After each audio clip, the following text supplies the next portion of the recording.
Ela tem falado aqui pra gente já de pesquisas que estão sendo feitas nos bastidores para ver como é que andam a corrida aí à Prefeitura de São Luís, aqui a capital.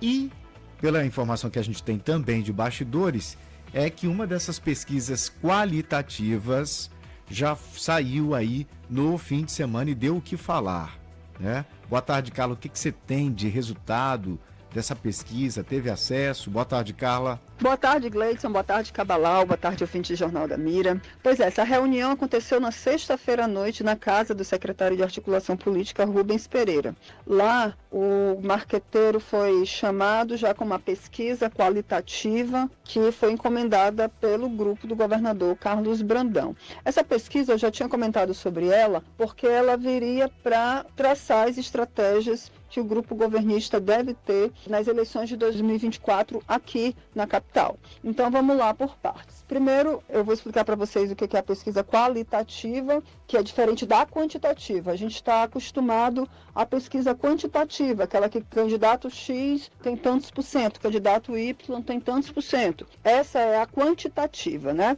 A qualitativa, ela é mais direcionada do ponto de vista para a subjetividade. O que o eleitor está pensando? Qual é a impressão que tem sobre uma gestão, sobre a figura daquele candidato, destacando os pontos negativos e positivos. Então, dá um cenário mais amplo de como o eleitor está pensando. Não somente dizer, você vai votar em A ou em B, ou em C ou D. Não. Para além disso, dá mesmo alguns cenários, eu já vou dizer sobre o que mais ou menos essa pesquisa foi feita. O resultado dela, melhor dizendo.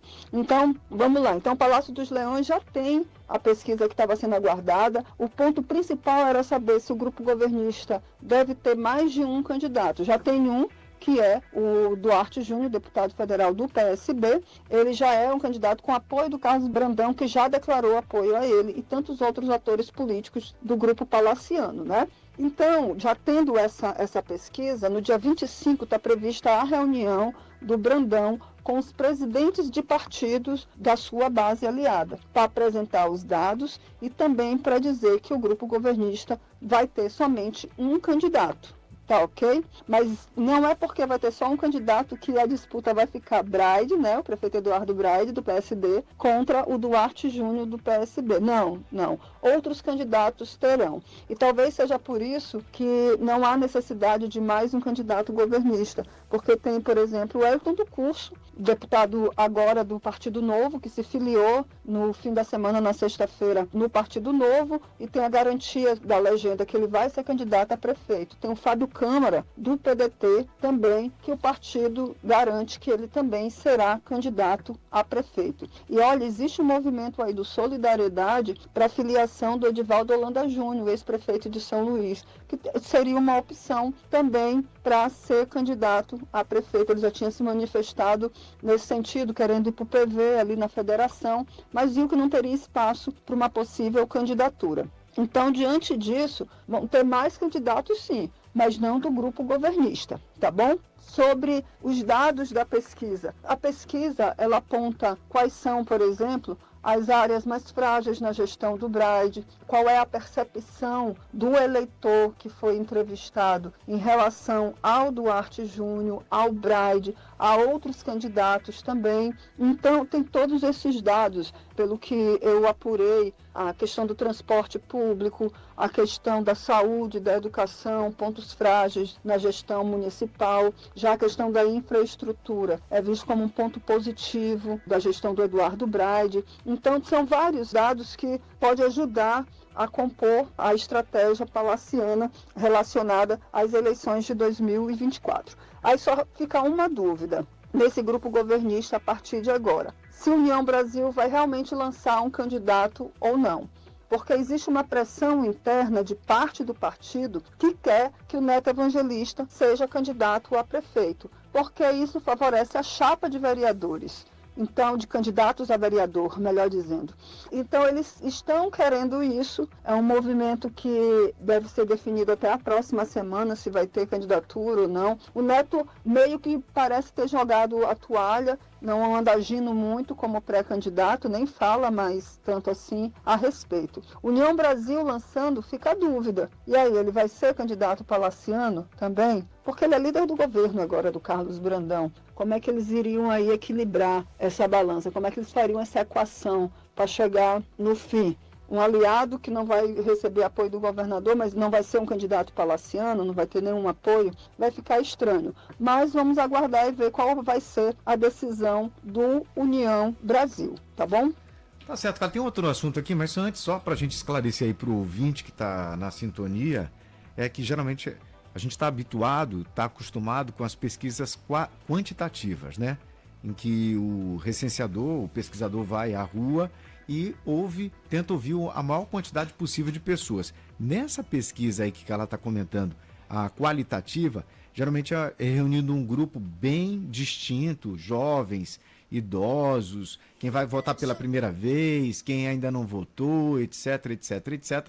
Essas pessoas são reunidas numa sala e aí é feita essa pesquisa, sabe? Várias perguntas sobre vários candidatos e aí se chega a esses números, o que já começa a apontar que caminho deve seguir as candidaturas, as campanhas dos candidatos aqui na capital. Muitos partidos, inclusive, levam mais em consideração esse tipo de pesquisa do que os próprios números. Verdade. Né? Porque consegue trazer uma realidade muito mais, embora subjetiva, como a Carla falou no início, mas traz uma realidade mais palpável até mesmo do que os números. Verdade. Consegue criar estratégias, consegue fazer um determinado alcance de determinado público, determinado eleitor, de uma determinada área. A coisa funciona mais ou menos assim na prática, baseado na pesquisa Quali, né? E tem aqui um outro assunto aqui para a Carla comentar para a gente, né? Presidente nacional do PT, a deputada federal Gleisi Hoffmann, lá do Paraná, que desembarca hoje aqui em São Luís, vai se reunir aí com os petistas por aqui. Mas Carla tem os detalhes. Carla, qual o motivo da visita? Ela chega hoje, vai ter esse momento aqui em São Luís, Cabalau e Gleidson, com a reafirmação de que o PT vai apoiar a candidatura do Duarte Júnior para prefeito de São Luís. Não vai ter muita novidade, vão ter algumas filiações no PT, vão ser feitas algumas filiações, mas nada de grande expressão. Mas a Gleisi veio mesmo para o Maranhão, não foi para uma agenda principal em São Luís. A agenda principal dela vai ser em Codó. Ela vai filiar o empresário Chiquinho FC, que é o Francisco Oliveira. Ele vai se filiar para se candidatar a prefeito lá em Codó, concorrendo com o atual prefeito, Zé Francisco, que é do PSDB, e também a candidatura do Yuri Correia, que é do PSD. Lá tem essas 3 candidaturas. E aí a Gleisi vai abonar a ficha de filiação dele, ela que é presidente nacional do PT. Essa costura foi feita em Brasília, o Chiquinho FC já tinha ido para Brasília, já tinha recebido o convite do PT aqui e já tinha aceitado disputar a prefeitura pelo PT, né? Pela federação, no caso. Existia um diálogo para saber se o Zito Rolim poderia ser candidato ou não lá, mas o Zito Rolim, para ser candidato, ele precisaria sair do PV, porque o PV faz parte da federação junto com o PT e PCdoB. Mas aí me parece que foi equacionado, vai ser só o Chiquinho FC mesmo, o Zito Rolim não entra nessa disputa. Então é isso, a agenda da Gleisi principal, essa filiação o PT está vendo como prioridade em Codó, já que aqui em São Luís o que o PT vai fazer é disputar a vaga de vice na chapa do Duarte, e Imperatriz tem um pré-candidato, mas deve ser retirado também lá, porque o PCdoB deve lançar o professor Marco Aurélio, como eu falei para vocês, eles estão em federação, a federação funciona como um partido só e está nessa negociação. Mas é isso, essa filiação é a parte mais importante aí da agenda de Gleisi no Maranhão, tá bom? Gente, eu fico por aqui, uma boa tarde para vocês, bom início de semana, amanhã eu estou de volta, tchau, tchau.